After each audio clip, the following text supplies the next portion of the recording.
সকলকে গাইড লার্নিংয়ে স্বাগতম। আজকে আমরা চতুর্থ শ্রেণীর পাতাবাহারের যে প্রথম কবিতা সুনির্মল বসুর লেখা সবার আমি ছাত্র, এই কবিতাটি পাঠ করব। কবিতা পাঠের আগে আমরা লেখক পরিচিতি সম্পর্কে একটু বিস্তারিত জেনে নেব। তোমরা তোমাদের পাঠ্য বইয়ের পরের পৃষ্ঠায় সুনির্মল বসুর লেখক পরিচিতি কবি পরিচিতি সম্পর্কে বিস্তারিত দেওয়া আছে। তো প্রথমে আমরা সুনির্মল বসুর জন্ম 1902 সালে এবং মৃত্যু 1957 সালে। তিনি জন্মগ্রহণ করেছিলেন বিহারের গিরিডিতে। ঠিক আছে।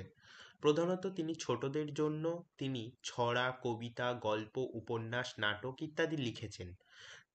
তিনি ছবি আঁকতে বেশ দক্ষ ছিলেন। তার লেখা বইগুলি হলো ছানাবড়া, ছন্দের টুংটাং, বীর শিকারী, বেড়ে বেড়ে মজা, হইচই, কথা শেখা ইত্যাদি। তিনি 1956 সালে ভুবনেশ্বরী পদক পেয়েছিলেন। এই যে প্রশ্ন উত্তরগুলো আছে, এগুলো আমরা পরের ক্লাসে আলোচনা করব। আজকে আমরা শুধু এই কবিতাটি পাঠ করব। কবিতা শুরুর আগে আমি তোমাদেরকে একটা কথা বলে দিই।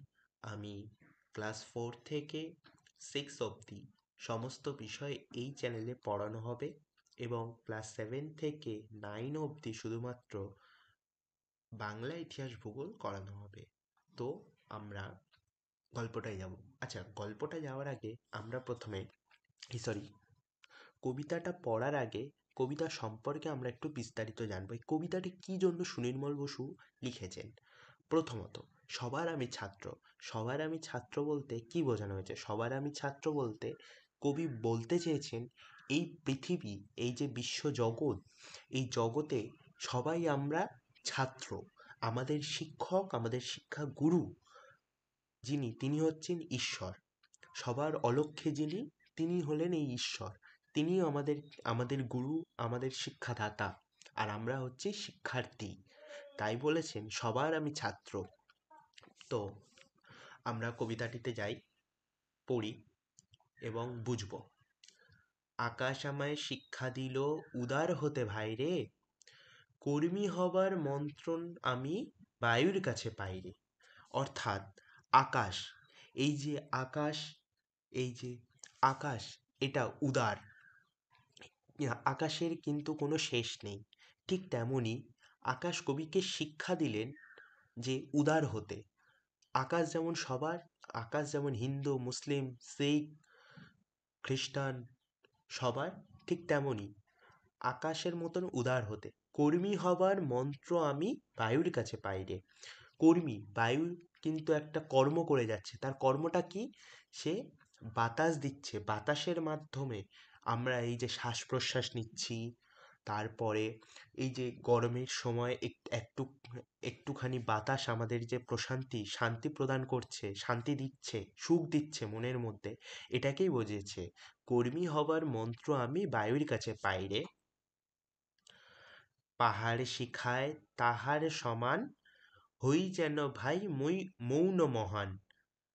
পাহাড় শিখায়, পাহাড় কি শেখায়? মৌন মহান হতে। পাহাড় যেমন সবার উপরে, সব থেকে উঁচু কি? পাহাড়। তাহলে সেরকম মৌন মহান হতে শেখায়। খোলা মাঠের উপদেশে দিল খোলা হই তাই রে। খোলা মাঠ, মাঠ যেমন খোলা, একটা মাঠ, চারিদিকে খোলামেলা মাঠ, সেই মাঠে যেমন দিল খোলা, মন যেমন খোলামেলা, সেরকমই হতে কবি বুঝিয়েছেন। তারপরে সূর্য আমায় মন্ত্রণা দেয়। কবি, সূর্য কি? সূর্য আমায় মন্ত্রণা দেয় আপন তেজে জ্বলতে, চাঁদ শিখালো হাসতে মিঠে মধুর কথা বলতে। অর্থাৎ কি বলেছে? সূর্য আমায় মন্ত্রণা দেয়। সূর্য কবিকে মন্ত্রণা দিচ্ছে যে আমার আপন তেজে জ্বলো, মানে আমার যেমন তেজ, আমার তেজের আগে কেউ যেমন আসতে পারে না, সেরকম তেজ, সেই তেজে তুমি জ্বলো। চাঁদ শিখালো হাসতে মিঠে মধুর কথা বলতে। অর্থাৎ চাঁদ কি? হলো চাঁদ হাসতে শেখাচ্ছে। মধুর, চাঁদ কি? মধুরতার প্রতীক চাঁদ। তাই চাঁদ মধুর কথা শিখিয়েছে। কি দেখাচ্ছে? ইঙ্গিতে তার শিখায় সাগর, অন্তর হোক রত্নাকার। নদীর কাছে শিক্ষা পেলাম আপন বেগে চলতে, অর্থাৎ ইঙ্গিতে তার শিখা সাগর। সাগর কি ইঙ্গিত দিচ্ছে? রত্নাকার হও তুমি। যেমন সাগরের ভিতরে, সাগরের অন্তরে যেমন রত্ন লুকিয়ে আছে, ঠিক তেমনি রত্নাকার হও তুমি, সাগরের মতো রত্নাকার হও। নদীর কাছে শিক্ষা পেলাম আপন বেগে চলতে, অর্থাৎ কি বলেছেন কবি? নদীর কাছ থেকে শিক্ষা পেলে আপন বেগে চলতে, অর্থাৎ নদী তোমরা দেখেছো, নদী তার নিজের আপন বেগে চলে। নদী কিন্তু কারোর কথায় ওঠে না, বসে না। নদী কিন্তু তার মনের মতো সে কখনো উত্তাল হয়, কখনো সে শান্ত নীরব, একদম ঠিক সেটাই বুঝিয়েছেন। পরের পাঠ। মাটির কাছে সহিষ্ণুতা পেলাম আমি শিক্ষা, আপন আপন কাজে কঠোর হতে পাষাণ দিল দীক্ষা। অর্থাৎ মাটি যেমন সহিষ্ণু, যে মাটির যে মেঠো গন্ধর যে সহিষ্ণুতা, তার শিক্ষা পেলেন কবি। আপন কাজে কঠোর হতে পাষাণ দিল দীক্ষা, অর্থাৎ আপন কাজ, যে নিজের কাজে যদি কখনো পাষাণ হই, কঠোর হই, তাহলে যেন পাষাণ আমায় ধিক্কা দেয়, ধিক্কার জানায়। ঠিক আছে, পরের পাঠ। ঝর্ণা তাহার সহজ গানে, গান জাগলো আমার প্রাণে, শ্যাম বনানী সরস্বতা আমায় দিল ভিক্ষা। অর্থাৎ ঝর্ণা তাহার সহজ গানে, তোমরা জানো পাহাড়ে যারা গেছো, পাহাড়ে জানো তোমরা যে পাহাড়ের ঝর্ণা, তার যে একটা ছন্দের যে গান, সেই গানে সে কিন্তু প্রকৃতির যে গান, সেই গান কিন্তু তার মধ্যে আছে। শ্যামবনানী সরস্বতা, শ্যামবনানী মানে কি? এখানে শ্যামবনানী বলতে কালো, সরস্বতা মানে সরস্বতী নদী। আমায় দিল ভিক্ষা, শ্যামবরণী সরস্বতা আমায় দিল ভিক্ষা। বিশ্বজোড়া পাঠশালা মোর, সবার আমি ছাত্র, নানান ভাবের নতুন জিনিস শিখছি দিবারাত্র। অর্থাৎ তোমাদেরকে প্রথমেই কি, শুরুর আগে আমি কি বলেছি? এই যে বিশ্বজগৎ, এই যে বিশ্বজগতের মধ্যে আমরা বাস করছি, সেটা কিন্তু একটা পাঠশালা। সেই পাঠশালার গুরুকে?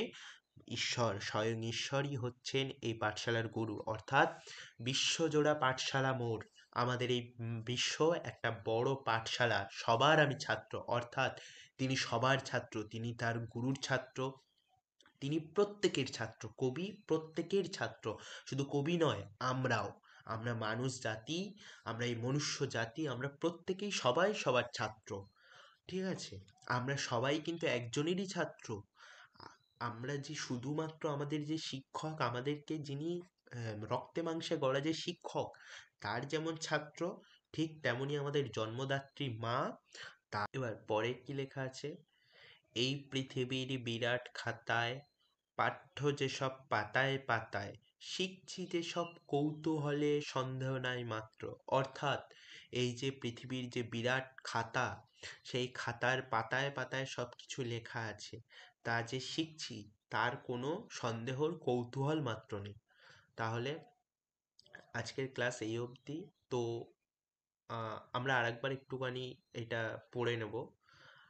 আকাশ আমায় শিক্ষা দিল উদার হতে ভাইরে, কর্মী হবার মন্ত্র আমি বায়ুর কাছে পাইয়ে, পাহাড় শিখায় তাহার সমান, হই যেন ভাই মৌন মহান, খোলা মাঠের উপদেশে দিল খোলা হই তাই রে। সূর্য আমায় মন্ত্রণা দেয় আপন তেজে জ্বলতে, চাঁদ শিখালো হাসতে মিঠে মধুর কথা বলতে, ইঙ্গিতে তার শিখায় সাগর, অন্তর হোক রত্নাকার, নদীর কাছে শিক্ষা পেলাম আপন বেগে চলতে। মাঠে মাটির কাছে সহিষ্ণুতা পেলাম আমি শিক্ষা, আপন কাজে কঠোর হতে পাষাণ দিল দীক্ষা। ঝর্ণা তাহার সহজ গানে, গান জাগলো আমার প্রাণে, শ্যামবনানী সরস্বতা আমায় দিল দীক্ষা। বিশ্বজোড়া পাঠশালা মোর, সবার আমি ছাত্র, নানান ভাবের নতুন জিনিস শিখছি দিবারাত্র। এই পৃথিবীর বিরাট খাতায়, পাঠ্য যেসব পাতায় পাতায়, শিখছি যেসব কৌতূহলে, সন্দেহ নাই মাত্র। তো আজকের ক্লাসটা এই অবধি। তোমাদের যদি ক্লাসটা ভালো লেগে থাকে, বুঝতে যদি কোনো সমস্যা না হয়ে থাকে, যদি কোনো সমস্যা হয় তাহলে অবশ্যই কমেন্ট করবে, এবং যদি ভালো লেগে থাকে তাহলে চ্যানেলটাকে সাবস্ক্রাইব করবে, লাইক করবে, কমেন্ট করবে। যদি কোনো সমস্যা হয়, কেমন লাগলো পড়ানো সেটাও জানাবে, ভালো লাগলেও জানাবে, খারাপ লাগলেও জানাবে, কোনো সমস্যা নেই। তাহলে আর শেয়ার করবে তোমাদের বন্ধুদের মধ্যে। দেখা হচ্ছে পরের ক্লাসে। পরের যে ডেটে তোমাদের ক্লাস আসে সেই ডেট অনুযায়ী তোমাদের আবার ক্লাস হবে। ততদিনে ভালো থাকো। ধন্যবাদ।